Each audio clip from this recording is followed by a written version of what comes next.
मनुष्य के बारे में कहा जाता है कि अगर वह गिरना चाहे तो असुरों से नीचे गिर सकता है और उठना चाहे तो देवताओं से ऊपर उठ सकता है। मनुष्य ही सृष्टि में एकमात्र प्राणी है जो परमात्मा तक की दूरी तय कर सकता है, और ये मैं नहीं कहता, हमारे शास्त्र कहते हैं। नमस्कार मित्रों, आप देख रहे हैं एक नई श्रृंखला जिसका नाम है भगवद गीता की सीख। इस श्रृंखला में मैं आपके साथ श्रीमद् भगवद गीता के विभिन्न अध्यायों से जुड़ी शिक्षाओं को साझा करने का प्रयास करूंगा। हम जानने की कोशिश करेंगे कि हर अध्याय हमें क्या समझाने की कोशिश करता है, उसका सार क्या है और वह हमारे जीवन को कैसे दिशा दे सकता है। मेरा उद्देश्य यही रहेगा कि आपके भीतर शास्त्रों को पढ़ने और समझने की जिज्ञासा जागृत हो। जय श्री राधे कृष्ण मित्रों, आपका हार्दिक स्वागत है आपके अपने चैनल प्रेरणा पुंज पर, जहां हम आपके जीवन को सकारात्मक दिशा देने का प्रयास करते रहते हैं। हम आपसे आग्रह करते हैं कि इस वीडियो को अंत तक जरूर देखें, और अगर आपको हमारा यह प्रयास पसंद आए तो वीडियो को लाइक करें और नीचे कमेंट में जय श्री राधे कृष्ण लिखें। साथ ही हमारे चैनल को सब्सक्राइब करें और बेल आइकन को दबाएं ताकि हमारे नए प्रेरणादायक वीडियो सबसे पहले आपके पास पहुंचे। तो चलिए आगे बढ़ते हैं। श्रीमद् भगवद गीता के बारे में कहा गया है, एकम शास्त्रम देवकी पुत्र गीतम, एको देवो देवकी पुत्र एव च, मंत्रोपि एकम तस्य नामानि, यानी कर्मापि एकम तस्य देवस्य सेवा। अर्थात एकमात्र शास्त्र जो भगवान के श्रीमुख से प्रकट हुआ है वह है श्रीमद् भगवद गीता। जब महाभारत के महासंग्राम में अर्जुन संशय और मोह से ग्रस्त होकर अपने कर्तव्य से विमुख होने लगा, तब भगवान श्री कृष्ण ने उसे जो दिव्य उपदेश दिया वही गीता है, जो संपूर्ण मानवता के लिए मार्गदर्शक बन गई। इस सृष्टि में यदि कोई एक पूजनीय देव है तो वे हैं भगवान श्री कृष्ण। यदि कोई एक मंत्र है तो वह है उनका नाम। किंतु यहाँ अनेक लोग भ्रम में पड़ जाते हैं। वे सोचते हैं कि एकमात्र नाम कृष्ण कृष्ण का ही उच्चारण करना चाहिए, परंतु श्री कृष्ण स्वयं श्रीमद् भगवद गीता में कहते हैं, ओमित्येकाक्षरम ब्रह्म व्याहरण माम अनुस्मरण। अर्थात मेरा वास्तविक नाम ओम है, जो अक्षर ब्रह्म का प्रतीक है। यदि कोई सच्चे भाव से जप करना चाहता है तो उसे ओम का स्मरण करना चाहिए। जब श्री कृष्ण अर्जुन को बताते हैं कि सेवा ही एकमात्र सच्चा कर्म है, तब वे उसे कर्म का गूढ़ रहस्य भी समझाते हैं। यह सेवा केवल कर्म नहीं बल्कि प्रभु की आराधना है, जो जीवन को धर्म, ज्ञान और मुक्ति की ओर ले जाती है। तो आइए शुरुआत करते हैं। गीता को समझने से पहले, श्रीमद् भगवद गीता के सार में प्रवेश करने से पहले कुछ महत्वपूर्ण शब्दों को जान लेना आवश्यक है। वे शब्द जो बार बार इस दिव्य ग्रंथ में प्रयुक्त हुए हैं और जिनका गूढ़ अर्थ गीता में विस्तार से बताया गया है। इसलिए सबसे पहले मैं आपको इन शब्दों का आशय समझाने का प्रयास करूंगा। जब भगवान श्री कृष्ण ने अर्जुन को श्रीमद् भगवद गीता का ज्ञान दिया तो उन्होंने पहले अर्जुन को उस ज्ञान के योग्य बनाया। अर्जुन पहले से ही एक पराक्रमी योद्धा था, लेकिन केवल बाहरी युद्ध के लिए तैयार होना पर्याप्त नहीं था। उसे अंतःकरण के युद्ध के लिए तैयार करना आवश्यक था। श्री कृष्ण द्वारा दिया गया गीता का ज्ञान केवल जीविका के संघर्षों से लड़ने के लिए नहीं, बल्कि जीवन के संघर्षों से जूझने के लिए है। यह एक साधारण उपदेश नहीं बल्कि एक गहरा प्रशिक्षण है, एक आध्यात्मिक कोर्स जो आत्मा को जागृत करने के लिए रचा गया है। कई लोग यह कहकर गीता को सीमित कर देते हैं कि उसमें तो युद्ध की बात की गई है, अर्जुन को विजय दिलाने की बात की गई है, परंतु सच्चाई यह है कि जो युद्ध गीता में वर्णित है वह केवल कुरुक्षेत्र का नहीं बल्कि मनुष्य के भीतर चलने वाले संघर्ष का प्रतीक है। बाहरी संसार में युद्ध तो प्रतिदिन बदलते हैं। आज कोई विजयी होता है, कल कोई और, परंतु इन युद्धों से अंततः न तो शांति मिलती है और न ही समाधान। गीता के पात्र प्रतीकात्मक हैं। वे हमारे भीतर के गुणों और दुर्गुणों के प्रतिनिधि हैं। इन प्रतीकों को समझना ही गीता को समझने की दिशा में पहला कदम है। भगवान श्री कृष्ण स्वयं कहते हैं, इदम शरीरम कौन्तेय क्षेत्रमित्यभिधीयते, अर्थात हे अर्जुन, यह शरीर ही वह क्षेत्र है जहां वास्तविक युद्ध होता है। इस क्षेत्र में जो कुछ भी बोया जाता है, चाहे वह शुभ हो या अशुभ, वही आगे चलकर फल देता है। इस प्रकार गीता हमें सिखाती है कि हमारे भीतर जो निरंतर धर्म और अधर्म, शुभ और अशुभ, मोह और विवेक के बीच संघर्ष चलता है, उसमें विजय प्राप्त करने की शिक्षा ही गीता का वास्तविक उद्देश्य है। श्रीमद् भगवद गीता केवल युद्ध का ग्रंथ नहीं, बल्कि आत्म विजय का मार्गदर्शन है।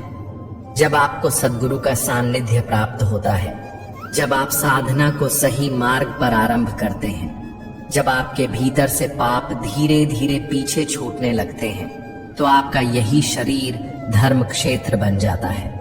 लेकिन यदि आप काम, क्रोध, लोभ और मोह जैसे विकारों के वशीभूत होकर जीवन जीते हैं, तो यही शरीर एक कुरुक्षेत्र में बदल जाता है, जहां भीतर ही भीतर निरंतर संघर्ष चलता रहता है।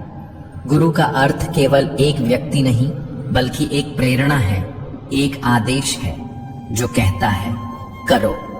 यह एक प्रेरणास्पद पुकार है, क्योंकि हमारा चंचल मन और शरीर हर समय किसी न किसी क्रिया में लगा रहता है। जब हम कुछ भी नहीं कर रहे होते, तब भी हमारा मन सपने देखता रहता है, विचार करता है, कहीं न कहीं संलग्न रहता है। यदि हम प्रकृति और विषय वासनाओं की ओर आकर्षित होते हैं, तो हमारा शरीर कुरुक्षेत्र बन जाता है, जहां मोह, द्वेष और अज्ञान की सेनाएं आपस में टकराती हैं। परंतु जब हम परमात्मा की ओर मुड़ते हैं, उनके मार्ग पर चलने लगते हैं, तब यही शरीर धर्म क्षेत्र बन जाता है, जहां शांति, विवेक और आत्मज्ञान की विजय होती है। यही वास्तविक संघर्ष है धर्म क्षेत्र और कुरुक्षेत्र के बीच, और यह संघर्ष हमारे भीतर ही घटित होता है। अब जब बात धर्म क्षेत्र और कुरुक्षेत्र की हो रही है, तो यह समझना आवश्यक है कि हमारे अंतःकरण में दो प्रमुख प्रवृत्तियां सदैव सक्रिय रहती हैं, देवी संपदा और आसुरी संपदा। देवी संपदा का प्रतिनिधित्व करते हैं पुण्य रूपी पांडु और कर्तव्य रूपी कुंती। जब तक पुण्य का प्रकाश जागृत नहीं होता, तब तक हम अपने कार्यों को केवल सामाजिक या व्यावहारिक कर्तव्य समझकर करते हैं। लेकिन जैसे ही पुण्य जागता है, जैसे ही आत्मा में प्रकाश होता है, तभी देवी संपदा सजीव हो जाती है, और तभी हम सच्चे अर्थों में अपने कर्तव्यों को पहचान पाते हैं। क्योंकि बिना पुण्य के कर्तव्य केवल एक बोझ बन जाता है, लेकिन जब पुण्य जागृत होता है, तब कर्तव्य सेवा बन जाता है, योग बन जाता है, ईश्वर का माध्यम बन जाता है। कुंती ने पुण्य के जागृत होने से पहले, यानी पांडु के प्रकट होने से पहले, जो कुछ प्राप्त किया वह था कर्ण। कर्ण कोई साधारण पात्र नहीं है, वह हमारे भीतर जमी बंधनकारी रूढ़ियों का प्रतीक है। वे रूढ़ियां जो हमें बचपन से संस्कारों, मान्यताओं और सामाजिक मर्यादाओं के रूप में सिखा दी जाती है। कर्ण हमारे मन की वह परत है जो सच्चाई से पहले बनती है, जो जन्म से पहले नहीं, पर समझ के पहले से हमारे भीतर सक्रिय हो जाती है। यही कर्ण जब हमारे जीवन पर हावी रहता है, तब हम समाज और परंपराओं के अनुसार निर्णय लेते हैं, आत्मा की पुकार को दबाकर। परंतु जिस दिन पुण्य जागृत होता है, उसी दिन देवी संपदा भी प्रकट हो जाती है। और जब यह संपदा जागृत होती है, तो हमारे अंतःकरण में धर्म रूपी युधिष्ठिर का जन्म होता है, अनुराग रूपी अर्जुन उत्पन्न होता है। वह अर्जुन जो भगवान की ओर आकर्षित होता है, जिसने यह निर्णय ले लिया है कि उसे ईश्वर को पाना है, उस दिव्य ज्ञान को समझना है, और जब इस अनुराग का अंकुर आपके भीतर फूट पड़ता है, तभी आप भगवत गीता को समझने योग्य बनते हैं। फिर आपके भीतर भाव रूपी भीम जागृत होता है, वह प्रबल भावना जो धर्म के लिए हर चुनौती से टकराने को तैयार रहती है। नियम रूपी नकुल आपके जीवन में व्यवस्था लाता है, अनुशासन की भावना लाता है। सत्संग रूपी सहदेव आपको सत्संग की ओर, ज्ञान की ओर, साधुजनों की ओर ले जाता है, और साथ ही सात्विकता रूपी सात्विकी भी आपके स्वभाव में समा जाती है, जो आपके जीवन को निर्मल बनाती है। यही सात्विक प्रवृत्तियां जब एक साथ जागृत होती हैं, तो आपका मन कर्तव्य के द्वारा भाव पर विजय की ओर अग्रसर होता है, और यही कुंती भोज कहलाता है, जहां कर्म और भावना का संतुलन होता है। इन सातों प्रवृत्तियों को 7 अक्षौहिणी सेनाओं के रूप में दर्शाया गया है। अक्ष का अर्थ है दृष्टि, वह दृष्टिकोण जो सत्य की ओर देखता है। ये 7 सीढ़ियां हैं, 7 भूमिकाएं हैं जो हमें परमात्मा तक की यात्रा पर ले जाती हैं। ये गणनाएं केवल प्रतीक नहीं, बल्कि आत्मिक विकास के 7 चरण हैं, और ये प्रवृत्तियां, ये दिव्य शक्तियां अनंत हैं, सीमाहीन हैं। अब यदि हम आसुरी संपदा की बात करें, यानी कि उस कुरुक्षेत्र की जो हमारे भीतर ही उभरता है, तो उसमें शामिल होती हैं हमारी 10 इंद्रियां और एक चंचल मन।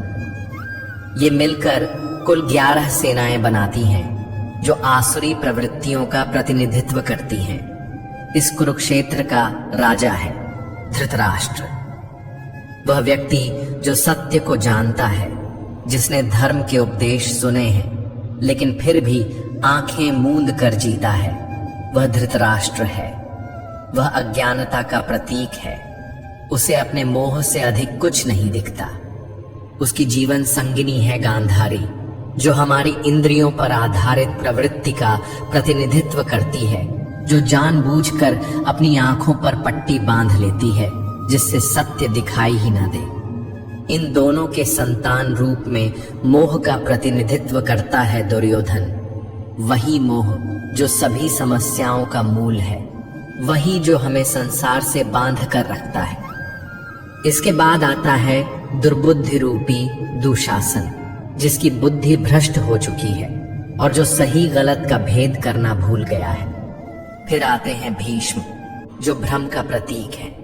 भ्रम के कारण ही मनुष्य जीवन भर किसी एक सत्य को पकड़ नहीं पाता। इन पात्रों और प्रवृत्तियों का विस्तार गीता में प्रतीकात्मक भाषा में किया गया है, ताकि हम अपने भीतर चल रहे धर्म और अधर्म के युद्ध को पहचान सकें और जीत का मार्ग चुन सकें। इनके बारे में आगे विस्तार से बात करेंगे। इन सभी पात्रों और प्रवृत्तियों के बीच एक और पुण्यात्मा विद्यमान है, विदुर। वह स्वयं अज्ञान के वातावरण में रहता है, परंतु उसकी दृष्टि सदैव पांडवों के कर्मों पर टिकी रहती है। उसका मन, उसकी चेतना हमेशा धर्म की ओर आकृष्ट रहती है। वह उनके साथ जुड़ना चाहता है, उनके मार्ग पर चलना चाहता है।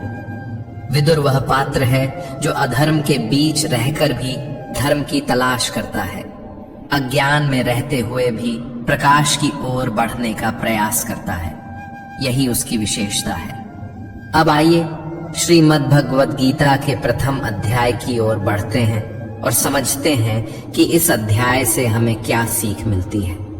मैं यहाँ सरल और सहज शब्दों में कुछ महत्वपूर्ण बातें आपके सामने रखने का प्रयास करूंगा। श्रीमद् भगवद गीता के प्रथम अध्याय का पहला श्लोक है, धृतराष्ट्र उवाच धर्म क्षेत्रे कुरुक्षेत्रे संवेता युयुत्सवः माम का पांडवाश्चैव किम कुर्वत संजय। इस श्लोक में धृतराष्ट्र, जो जन्म से अंधे थे, संजय से प्रश्न करते हैं। यद्यपि वे शारीरिक रूप से दृष्टिहीन थे, फिर भी उन्होंने महाभारत का संपूर्ण युद्ध देखा, परंतु किसके माध्यम से? संजय के माध्यम से। धृतराष्ट्र यहाँ अज्ञानता का प्रतीक है, और संजय प्रतीक हैं संयम और विवेक के। धृतराष्ट्र पूछते हैं, हे संजय, धर्म क्षेत्र कुरुक्षेत्र में जो युद्ध की इच्छा से मेरे और पांडु के पुत्र एकत्र हुए हैं, उन्होंने आखिर किया क्या? यह प्रश्न केवल युद्ध के आरंभ को जानने का नहीं, बल्कि अज्ञान द्वारा विवेक से पूछे गए एक गूढ़ प्रश्न का प्रतीक है। यह समझना आवश्यक है कि अज्ञानता धृतराष्ट्र स्वयं देख नहीं सकती, समझ नहीं सकती। उसे विवेक और संयम संजय के माध्यम से ही सत्य का ज्ञान हो सकता है। यह वह स्थिति है जब मनुष्य अंधकार में होता है, लेकिन उसका भीतर कहीं न कहीं यह जानना चाहता है कि सत्य क्या है, धर्म क्या है और उसका मार्ग कौन सा है। लेकिन जब तक मोह रूपी दुर्योधन यानी अज्ञानता का पुत्र जीवित रहेगा, धृतराष्ट्र की दृष्टि सदैव कौरवों की ओर ही रहेगी। उसकी सोच सीमित, पक्षपातपूर्ण और विकारों से ग्रस्त रहेगी। यही गीता की शुरुआत की मूल चेतावनी है। जैसा कि श्री कृष्ण ने स्वयं गीता में कहा है, इदम शरीरम कौन्तेय क्षेत्र मित्य विधीयते। हे अर्जुन, यह शरीर ही क्षेत्र है। यह युद्ध का मैदान सिर्फ कुरुक्षेत्र नहीं है, बल्कि हमारा शरीर, हमारा मन, हमारी चेतना ही वह क्षेत्र है जहां धर्म और अधर्म, ज्ञान और अज्ञान, संयम और मोह के बीच निरंतर युद्ध चल रहा है। श्रीमद् भगवत गीता का प्रथम अध्याय इसी भीतरी युद्ध की भूमिका है, जिसे समझे बिना गीता का मर्म नहीं समझा जा सकता।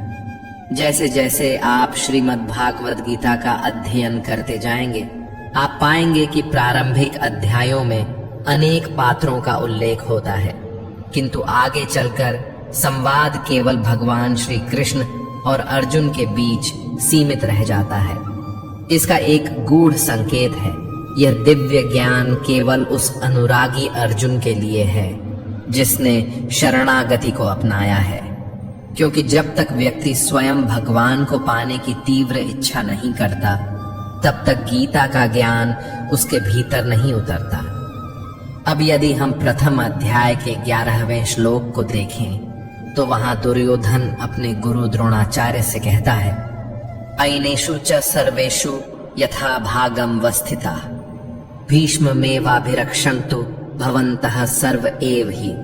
अर्थात, हे आचार्य, सभी योद्धा अपने अपने मोर्चों पर स्थित रहे, किंतु सब मिलकर पितामह भीष्म की रक्षा करें। यहाँ दुर्योधन कहता है कि अगर भीष्म जीवित हैं तो हम अजेय हैं, इसलिए उन्हें केवल युद्ध में भाग लेने की आवश्यकता नहीं, बल्कि उनकी रक्षा की जानी चाहिए। अब जरा सोचिए, भीष्म जैसे महायोद्धा, जिन्हें मृत्यु का भी वरण करने की स्वतंत्रता थी, जिन्हें इच्छा मृत्यु का वरदान प्राप्त था, उन्हें अब स्वयं की रक्षा के लिए दूसरों की आवश्यकता पड़ रही है। ये कोई साधारण दृश्य नहीं है। जैसा कि पहले बताया गया, महाभारत के ये पात्र प्रतीकात्मक हैं, रूपकात्मक हैं। भीष्म यहाँ भ्रम के प्रतीक हैं, और जब तक भ्रम जीवित है, तब तक कौरव यानी आसुरी प्रवृत्तियां अजेय मानी जाती हैं। यहाँ अजेय का अर्थ यह नहीं कि उन्हें पराजित नहीं किया जा सकता, बल्कि यह कि उन्हें पराजित करना अत्यंत कठिन होता है। जब तक भीतर भ्रम बना रहता है, सही और गलत में भेद स्पष्ट नहीं होता, तब तक मोह, अज्ञान और कष्ट भी बने रहते हैं। लेकिन जैसे ही भ्रम समाप्त होता है, वैसे ही अविद्या, मोह और सभी विकार अपना अस्तित्व खोने लगते हैं। इसलिए भीष्म का जीवित रहना केवल युद्ध में उनकी भूमिका नहीं, बल्कि यह बताने का संकेत है कि जब तक हमारे भीतर का भ्रम जीवित है, तब तक आध्यात्मिक विजय संभव नहीं है। दुर्योधन अपने गुरु द्रोणाचार्य से कहता है, गुरुदेव, पांडवों की सेना का नेतृत्व भीम कर रहा है और हमारी सेना का नेतृत्व पितामह भीष्म कर रहे हैं। यह बात केवल युद्ध के प्रबंध की नहीं, बल्कि एक गहरा प्रतीक है। भीम यहाँ भाव का प्रतीक है, और केवल भावों में ही परमात्मा का वास होता है। जब तक आपके भीतर सच्चे भाव हैं, तब तक आप परमात्मा की ओर बढ़ सकते हैं, उनकी अनुभूति कर सकते हैं। लेकिन जब तक भीतर भ्रम जीवित है, जिसे भीष्म के रूप में दर्शाया गया है, तब तक आपकी चेतना आसुरी संपदा से घिरी रहती है और यह भ्रम बना रहता है कि असली सुख तो संसार के भोगों में है। इस समय जो राजा है वह मोह रूपी दुर्योधन है। वही संवाद कर रहा है गुरु द्रोणाचार्य से, जो द्वैत बुद्धि का प्रतीक है। द्वैत यानी मैं अलग हूं और परमात्मा अलग है। जब तक यह अनुभूति बनी रहती है कि हम और ईश्वर अलग हैं, तब तक वह द्रोणाचार्य जीवित रहते हैं। आचार्य द्रोण के बारे में कहा जाता है कि जब तक उनके हाथ में शस्त्र है, उन्हें कोई पराजित नहीं कर सकता। वे अजेय हैं और यही द्वैत बुद्धि का स्वभाव भी है, जो तब तक टूटती नहीं जब तक कि उसे भीतर से कोई गहरी चोट न दी जाए। तब भगवान श्री कृष्ण ने एक युक्ति रची। उन्होंने कहा, कौरवों की सेना में एक हाथी है जिसका नाम अश्वत्थामा है। अगर उसे मार दिया जाए और यह प्रचार कर दिया जाए कि अश्वत्थामा मारा गया, तो द्रोणाचार्य इसे अपने पुत्र की मृत्यु समझ लेंगे। यही हुआ। भीम ने अश्वत्थामा नामक हाथी को मार दिया। फिर युधिष्ठिर ने सत्य को न तोड़ते हुए धीरे से कहा, अश्वत्थामा हथा, और बाकी शब्द नर व कुंजरा, मनुष्य या हाथी, धीमे स्वर में बोले। द्रोणाचार्य ने केवल पहले भाग को सुना और मान लिया कि उनका पुत्र मर गया है। उनके हाथ से धनुष छूट गया। वे निष्प्राण से युद्ध भूमि में बैठ गए और तब उनकी मृत्यु हुई। यहाँ मृत्यु किसी अस्त्र से नहीं हुई, मृत्यु हुई मोह से। जिस पुत्र से अत्यधिक आसक्ति थी, उसी के खोने की कल्पना ने उन्हें पराजित कर दिया। और इस कथा का सबसे गहरा संकेत है अश्वत्थामा का अमर होना। अश्वत्थामा प्रतीक है उस मोह का, उस लगाव का, जो मनुष्य को जन्म जन्मांतरों तक बांधे रखता है। जब तक आत्मज्ञान नहीं होता, जब तक मोक्ष नहीं प्राप्त होता, यह मोह किसी न किसी रूप में जीवित रहता है। इसलिए अश्वत्थामा को अमर कहा गया है। वह आज भी जीवित है, क्योंकि मोह आज भी हमारे भीतर है। श्रीमद् भगवद गीता के प्रथम अध्याय के श्लोक 15 में वर्णित है, पांचजन्यम ऋषिकेशो देवदत्तम धनंजय, पौंड्रम दद्मो महाशंखम भीम कर्मा वृकोदर, अर्थात ऋषिकेश, जो कि समस्त इंद्रियों के स्वामी हैं। भगवान श्री कृष्ण ने पांचजन्य नामक शंख बजाया। अर्जुन ने देवदत्त शंख और भीम ने पौंड्र नामक महान शंख ध्वनित किया। यहाँ पांचजन्य केवल एक शंख नहीं है, यह हमारी पांचों ज्ञानेंद्रियों नेत्र, नासिका, जिह्वा, त्वचा, कर्ण का प्रतीक है।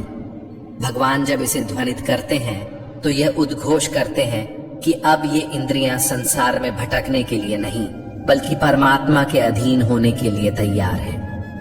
पांचों इंद्रियों को संयमित कर भक्त की श्रेणी में लाने का यह आह्वान है।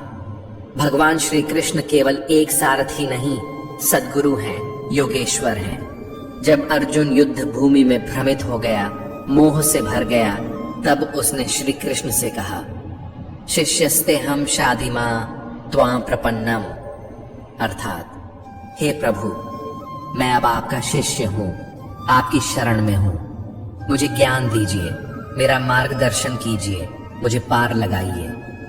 जब तक कोई शिष्य स्वयं को पूर्णतः भगवान के हवाले नहीं करता, जब तक भगवान स्वयं उसके हाथ नहीं थामते, तब तक सच्चे अर्थों में साधना, ध्यान, भजन या आत्मान्वेषण की यात्रा आरंभ नहीं होती।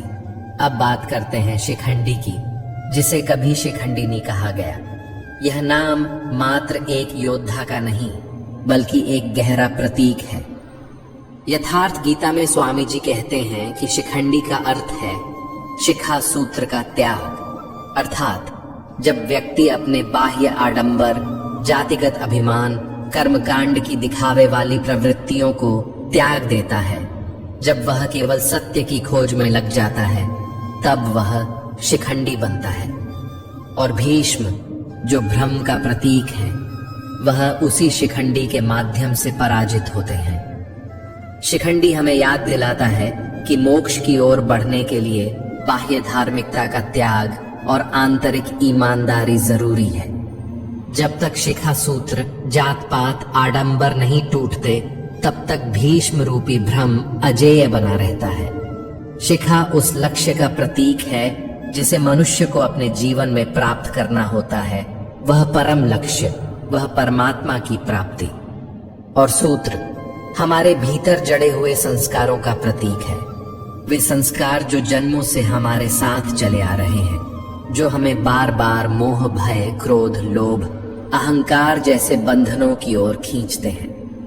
जब तक मनुष्य अपने लक्ष्य को पूरी तरह प्राप्त नहीं कर लेता, जब तक वह ईश्वर से एकाकार नहीं हो जाता, तब तक ये संस्कार उसे जकड़े रहते हैं, उसे बांधे रखते हैं। इसलिए जब कोई साधक साधना के पथ पर होता है, तब वह अभी एक पथिक होता है, एक साधनरत यायावर। लेकिन जिस क्षण वह अपने जीवन के अंतिम लक्ष्य को प्राप्त कर लेता है, आत्मबोध को पा लेता है, उसी क्षण ये संस्कार, ये पीछे बंधी डोर स्वयं टूट जाती है। तब जाकर सच्चा त्याग, सच्चा संन्यास संभव हो पाता है और उसी क्षण भीष्म रूपी भ्रम का अंत हो जाता है। यही प्रतीक है शिखंडी द्वारा भीष्म के वध का। अब आते हैं श्रीमद् भगवद गीता के प्रथम अध्याय की ओर। इस अध्याय के आरंभिक भाग में पात्रों का परिचय होता है। कौन कौन योद्धा है, कौन महारथी कहाँ खड़ा है, किसके हाथ में कौन सा शंख है, कौन सेना का नेतृत्व कर रहा है। लेकिन जैसे ही यह अध्याय आगे बढ़ता है, मंच पर केंद्र में आता है अर्जुन। वह अर्जुन जो युद्ध भूमि के बीच अपने रथ को खड़ा करवाना चाहता है। वह श्री कृष्ण से निवेदन करता है, हे माधव, मेरा रथ दोनों सेनाओं के बीच ले चलो, ताकि मैं देख सकूं कि कौन कौन लोग युद्ध के लिए एकत्रित हुए हैं। भगवान श्री कृष्ण रथ को आगे बढ़ाते हैं और अर्जुन को उनके सामने खड़े कुटुंबियों, मित्रों, गुरुजनों को दिखाते हैं। जब अर्जुन अपने सगे संबंधियों को सामने देखता है, कोई मामा है, कोई दादा, कोई भाई है, कोई ससुर है, तब उसके भीतर गहरी हलचल शुरू हो जाती है।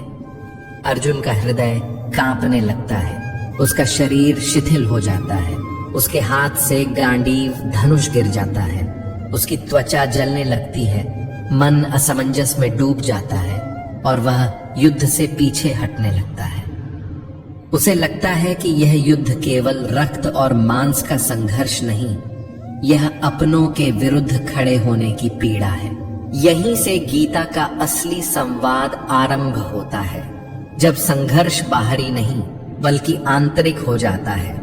जब एक योद्धा का द्वंद्व केवल युद्ध भूमि का नहीं, आत्मा का हो जाता है। और इसी द्वंद्व को मिटाने के लिए श्री कृष्ण ज्ञान का दीपक जलाते हैं। अर्जुन के लिए यह युद्ध असमंजस और पीड़ा से भरा हुआ है। उसे समझ नहीं आता कि यह कैसा युद्ध है जिसमें दोनों पक्षों में अपने ही लोग खड़े हैं, गुरुजन, संबंधी, कुटुंबी। वह युद्ध भूमि में खड़ा तो है, परंतु उसके भीतर गहरी हलचल मची हुई है। वह श्री कृष्ण से कहता है, हे माधव, मेरे शरीर में कंपन हो रहा है, मेरा गांडीव हाथ से गिर रहा है और मेरी त्वचा जल रही है। यह युद्ध तो मुझे विनाश की ओर ले जाता प्रतीत हो रहा है, न कि कल्याण की ओर। अर्जुन इस क्षण तक श्री कृष्ण को केवल एक मित्र मानता है, एक सखा, एक सारथी। वह अब भी यह नहीं जानता कि सामने जो खड़ा है वह स्वयं परमेश्वर का अवतार है, वही योगेश्वर है जो उसे शीघ्र ही गीता का दिव्य ज्ञान देने वाले हैं। यह वही श्री कृष्ण है जिनका विराट स्वरूप उसे 11वें अध्याय में देखने को मिलेगा। लेकिन अभी तक उसकी दृष्टि मोह के पर्दे से ढकी हुई है। अर्जुन के भीतर जो द्वंद्व है वह केवल व्यक्तिगत नहीं है, वह सामाजिक भी है। प्रथम अध्याय के 41वें श्लोक में वह कहता है, अधर्माभिभवात् कृष्ण प्रदुष्यन्ति कुलस्त्रियः स्त्रीषु दुष्टासु वार्ष्णेय जायते वर्णसंकर। हे कृष्ण, जब अधर्म बढ़ता है, तो कुल की स्त्रियां दूषित हो जाती हैं और स्त्रियों के दूषित होने से वर्ण संकर संतानों की उत्पत्ति होती है। यह अर्जुन की उस पुरातन सामाजिक मान्यता का प्रतिबिंब है जिसमें कुल की मर्यादा स्त्रियों की शुद्धता पर आधारित मानी जाती थी। अर्जुन इस मान्यता के आधार पर युद्ध को टालने के तर्क गढ़ रहा है, परंतु यही वह क्षण है जब श्री कृष्ण का मौन टूटता है। आगे चलकर वह स्पष्ट करते हैं कि सच्चा धर्म बाह्य कुलों की शुद्धता नहीं बल्कि अंतःकरण की शुद्धता है। वे यह समझाते हैं कि यदि किसी के मन में भ्रम है, मोह है, द्वेष है, तो उसका हर निर्णय अपवित्र होगा, चाहे वह कुल की रक्षा के नाम पर हो या किसी आदर्श के नाम पर।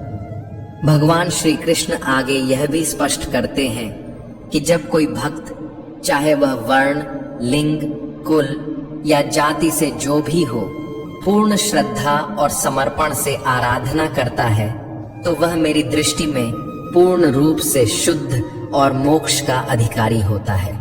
इस प्रकार अर्जुन की हर शंका, हर सामाजिक मान्यता को श्री कृष्ण धीरे धीरे खंडित करते हैं और उसे उस उच्चतर ज्ञान की ओर ले जाते हैं जहां न तो वर्ण बचता है, न कुल, न स्त्री, न पुरुष। केवल एक ही तत्व बचता है, आत्मा, जो नित्य है, शुद्ध है और अनंत है। अर्जुन कहता है, हे माधव, यदि यह युद्ध पाप का कारण है तो मैं त्रिलोक का साम्राज्य भी नहीं चाहता। उसके मन में इस समय तीव्र द्वंद्व है। वह धर्म, अधर्म, रिश्ते, दया, करुणा, इन सब के बीच उलझ गया है। उसे यह युद्ध केवल रक्तपात और अपने ही संबंधियों की हत्या जैसा प्रतीत होता है और इसी भ्रम में वह युद्ध से पीछे हट जाता है। अध्याय के अंत तक अर्जुन, जो अभी तक रणभूमि में सीना तान कर खड़ा था, अब धीरे धीरे पीछे हटता है और अंततः वह अपने रथ के पिछले हिस्से में बैठ जाता है। उसका गांडीव हाथ से गिर चुका है, शरीर शिथिल हो गया है और आंखों से आंसू बहने लगे हैं। ये उसकी आंतरिक पराजय है, संशय और मोह का प्रत्यक्ष रूप। जब अर्जुन दोनों सेनाओं का निरीक्षण करता है तो उसे सामने कोई शत्रु नहीं दिखाई देता।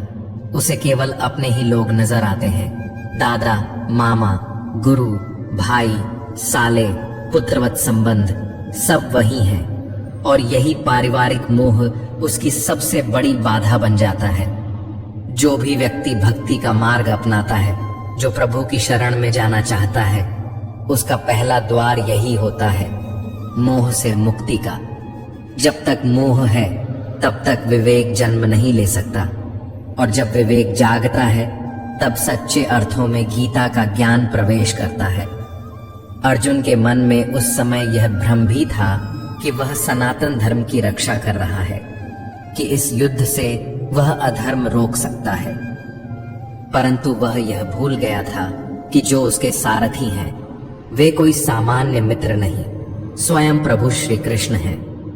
यह समझ अर्जुन को अभी नहीं थी, लेकिन जैसे ही वह समझेगा उसका दृष्टिकोण बदल जाएगा।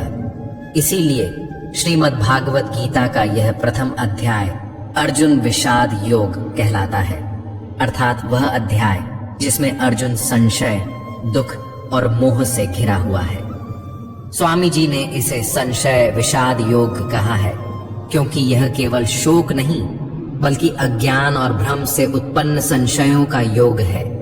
यह वही चरण है जब साधक मार्ग पर तो होता है लेकिन पीछे खींच जाता है, परंतु यही वह मोड़ है जहां से भगवान श्री कृष्ण का उपदेश प्रारंभ होता है और फिर एक एक करके वे अर्जुन की हर शंका, हर प्रश्न का उत्तर देते हैं, उसे यथार्थ धर्म का बोध कराते हैं और वही यथार्थ ज्ञान हम सब के लिए भी श्रीमद् भागवत गीता में संचित है।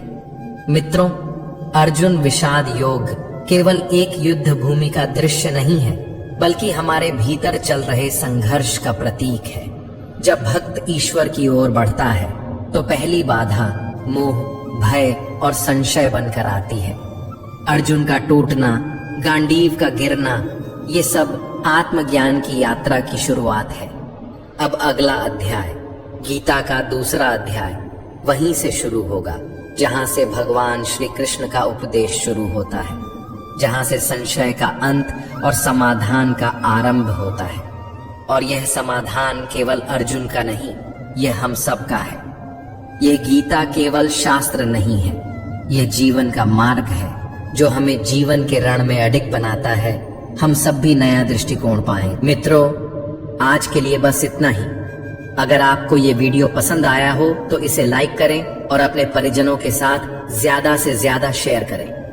कमेंट में जय श्री राधे कृष्ण लिखना न भूलें और ऐसे ही और ज्ञानवर्धक वीडियो देखने के लिए हमारे चैनल को सब्सक्राइब करें और घंटी का बटन भी दबाएं। अंत तक मुझे सुनने के लिए आपका बहुत बहुत धन्यवाद। जय श्री राधे कृष्ण। राधे राधे।